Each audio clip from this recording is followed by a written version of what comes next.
Hello everyone, my name is Punit and welcome to our YouTube channel Commerce Classes by Anup sir. So previous lecture में हमने किया कि accounting principle क्या होते हैं and accounting principle की need हमें क्यों होती है. ओके, होप सो आपने प्रीवियस लेक्चर देखा होगा एंड आपने समझा होगा कि जो हमारे अकाउंटिंग प्रिंसिपल होते हैं वो हमारे लिए इम्पोर्टेंट क्यों होते हैं. तो आपको थोड़ा सा इंट्रोडक्शन भी करवा देते हैं. जो अकाउंटिंग प्रिंसिपल होते हैं वो हमारे सेट ऑफ रूल होते हैं जिनके बेस पे हम फाइनेंशियल स्टेटमेंट प्रिपेयर करते हैं. ओके, एंड जो सेट ऑफ रूल होते हैं उनको हम बोलते हैं गैप. गैप की फुल फॉर्म अभी क्या होती है? General accepted accounting principles. Okay, तो जो हमने जो स्टडी किया कि जो हमारे अकाउंटिंग प्रिंसिपल्स होते हैं वो कहाँ कहाँ पर अप्लाई होते हैं एंड जो अकाउंटिंग प्रिंसिपल होते हैं वो किन बेसिस पे बनाए जाते हैं.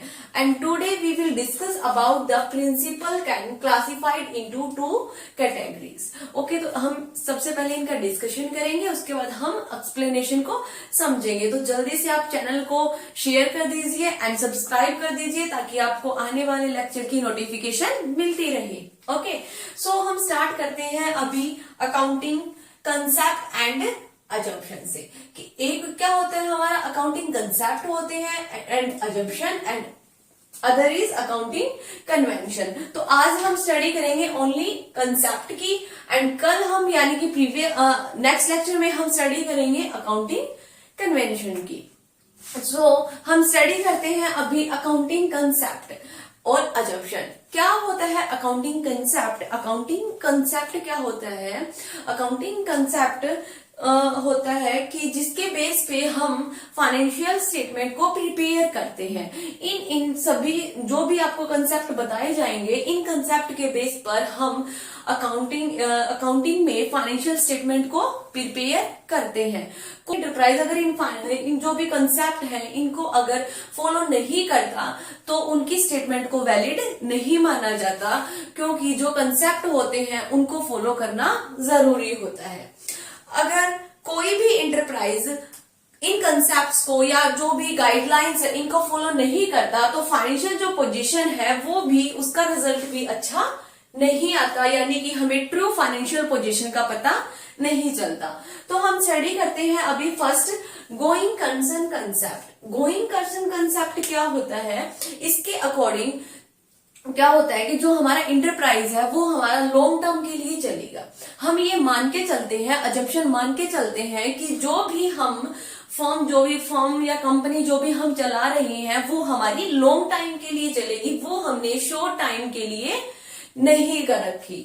सो गोइंग कंसर्न कंसेप्ट यही कहता है, ये इस कंसेप्ट के अकॉर्डिंग जो हमारी फर्म होती है वो लॉन्ग टाइम के लिए चलेगी एंड इसलिए जो भी हम एसेट्स परचेज करते हैं या फिर जो भी हम कैपिटल इंट्रोड्यूस करते हैं, जो भी उसके अंदर लगाते हैं, बिल्डिंग परचेज करते हैं, एसेट्स परचेज करते हैं, वो हम लॉन्ग टर्म के पर्पज से परचेज करते हैं, ना कि शॉर्ट टर्म के पर्पज से. Okay, next is consistency concept. Consistency concept में क्या आ जाता है? कंसिस्टेंसी कंसेप्ट के अकॉर्डिंग कि जो भी हम मेथड यूज कर रहे हैं उसको हम कंसिस्टेंटली यूज करें, 1 ईयर भी वही यूज करें, second year, third year.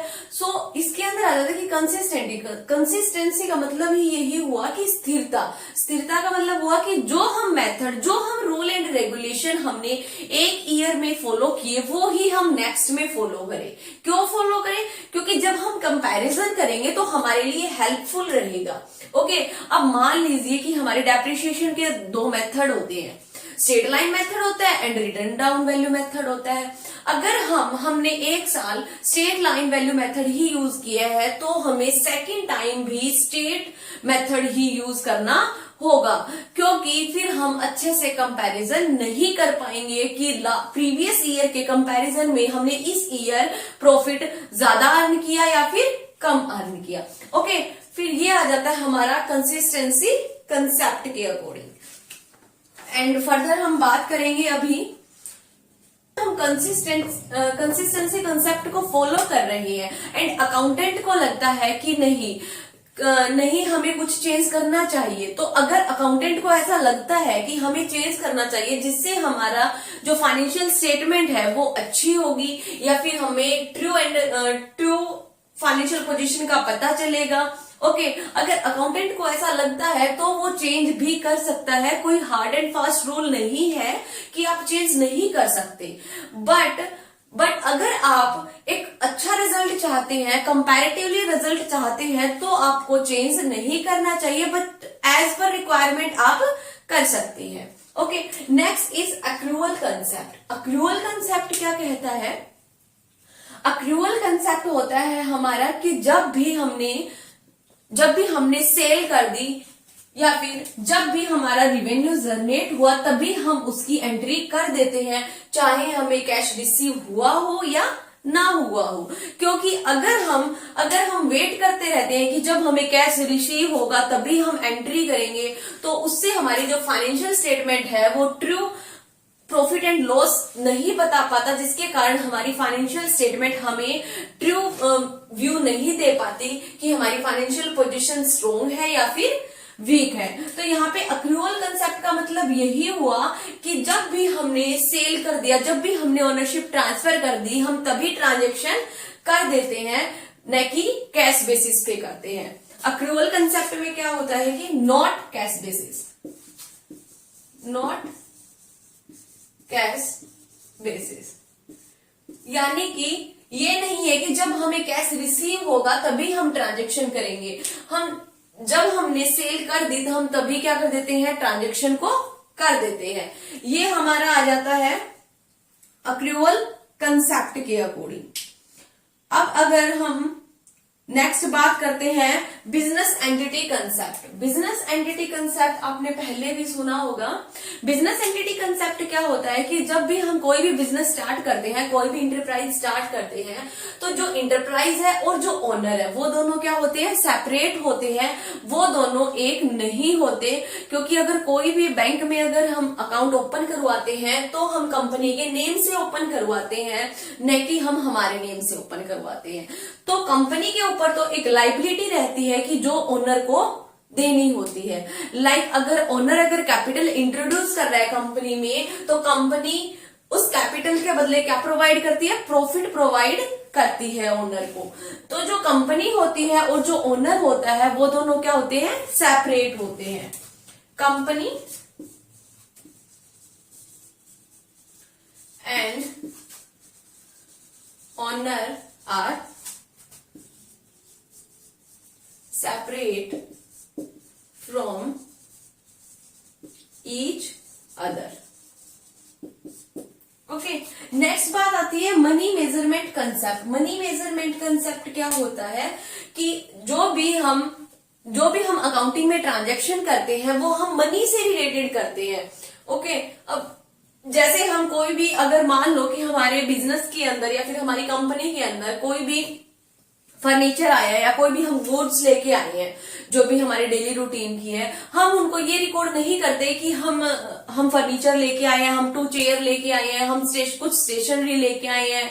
Okay, तो हम उनको ये रिकॉर्ड ना करके हम सिर्फ क्या करते हैं, मनी रिकॉर्ड करते हैं, यानी कि अमाउंट, कितने अमाउंट की आई। अगर हम अपने बिजनेस में 10 चेयर लेके आए हैं तो हम क्या करेंगे, रिकॉर्ड की 10 चेयर कितने अमाउंट की आई है, वो अमाउंट हम अकाउंट्स में इंक्लूड करते हैं। ओके, तो मनी मेजरमेंट कंसेप्ट यही कहता है कि ओनली हम मनी से रिलेटेड ट्रांजैक्शन को ही अकाउंटिंग में रिकॉर्ड करते हैं। Next is accounting period concept. अब अकाउंटिंग पीरियड कंसेप्ट क्या बोलता है, अकाउंटिंग पीरियड कंसेप्ट बोलता है कि आपका पीरियड कब स्टार्ट होता है, 1 अप्रैल टू 31 मार्च। कि आप जो भी बैलेंस शीट बना रहे हो, आप फाइनेंशियल स्टेटमेंट प्रिपेयर कर रहे हो, वो आप कब से कब की प्रिपेयर करोगे, 1 अप्रैल से 31 मार्च तक की आप प्रिपेयर करोगे।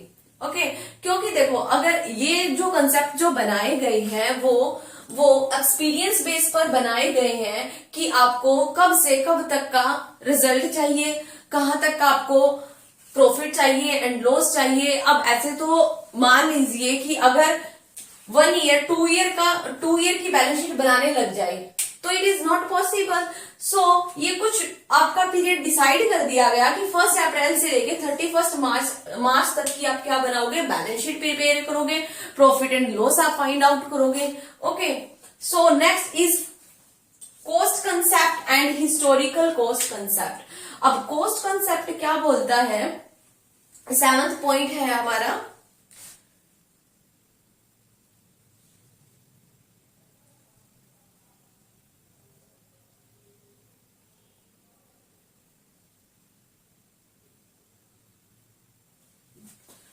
कॉस्ट कंसेप्ट में हम इंक्लूड करते हैं कि जो भी हमने एसेट्स परचेज की है वो किस कॉस्ट पे परचेज की है, या फिर जब हम परचेज करके लेके आए हैं उसको किस कॉस्ट पे लेके आए हैं, वो ही कॉस्ट हम बैलेंस शीट में शो करते हैं। Cost concept and historical cost concept यही कहता है कि जब भी हम कोई भी एसेट्स को परचेज करते हैं उसको उसी अमाउंट में हम बैलेंस शीट में रिप्रेजेंट करते हैं। That is cost concept and historical cost concept. Okay, next हम करते हैं अभी, फिर नेक्स्ट है हमारा मैचिंग कंसेप्ट।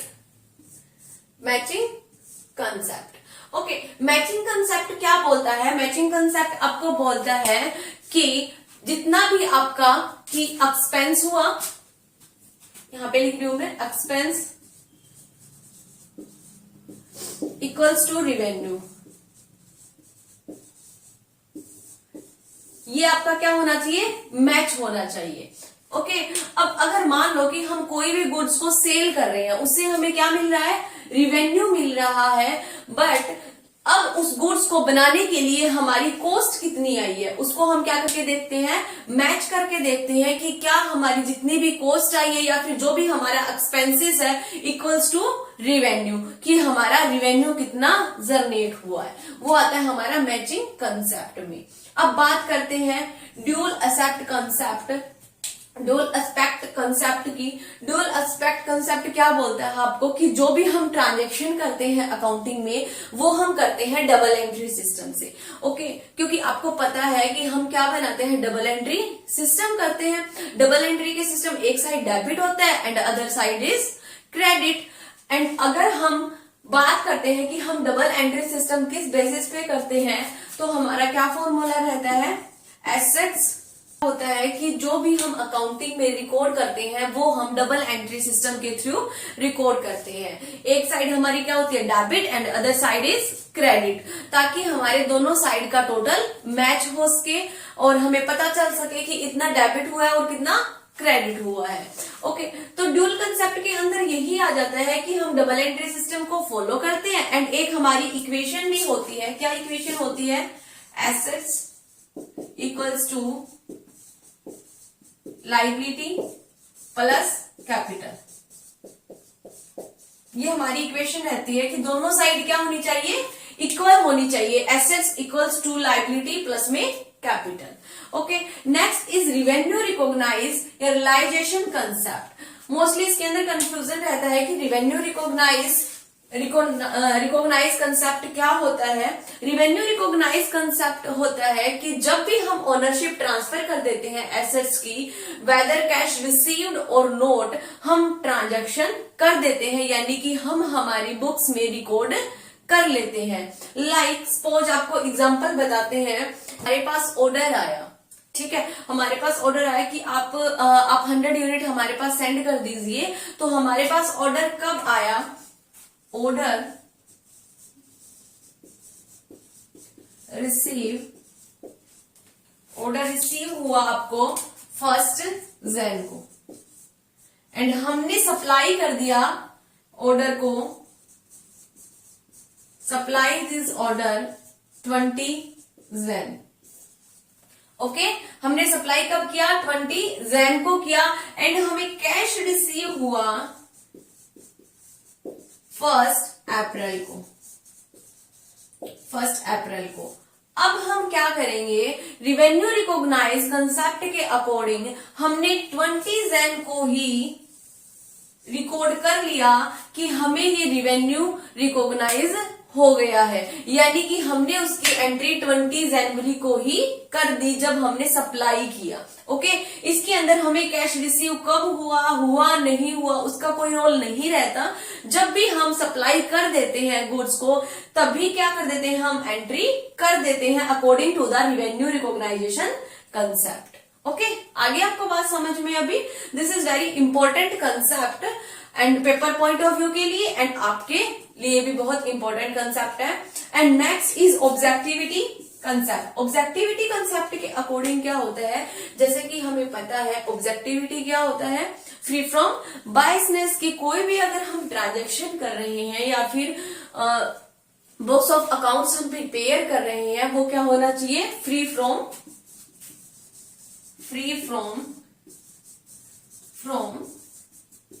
बायसनेस, कि उसके अंदर कोई भी बायसनेस नहीं होनी चाहिए, वो फ्री फ्रॉम बायसनेस होने चाहिए। कि जो भी हम अकाउंटिंग स्टेटमेंट प्रिपेयर कर रहे हैं, जो भी हम फाइनेंशियल स्टेटमेंट प्रिपेयर कर रहे हैं, तो उनके अंदर जो भी हम ट्रांजैक्शन कर रहे हैं वो एविडेंस पे बेस होना चाहिए, यानी कि जर्नल प्रॉपर को चेक करके, लेजर ट्रायल बैलेंस सभी को चेक करने के बाद ही उन्हीं के बेसिस पर ही हमें ट्रांजैक्शन करनी चाहिए। ऐसे ही हमें प्रॉफिट, ज्यादा प्रॉफिट दिखाने के लिए या कम प्रॉफिट शो करने के लिए हमें कोई भी ट्रांजैक्शन नहीं करनी चाहिए। So this is all about the accounting concept and assumption of the accounting. Hope so आपको सभी को अच्छे से समझ आए होंगे। अगर आपको कोई प्रॉब्लम है तो आप कमेंट में हमें बता सकते हैं एंड शेयर कर दीजिए। एंड आपने सब्सक्राइब तो कर ही लिया होगा चैनल को, ताकि आपको नोटिफिकेशन मिलती रहे। एंड नेक्स्ट लेक्चर में हम करेंगे अकाउंटिंग कन्वेंशन क्या होता है एंड कितने कन्वेंशन होते हैं। Thanks everyone.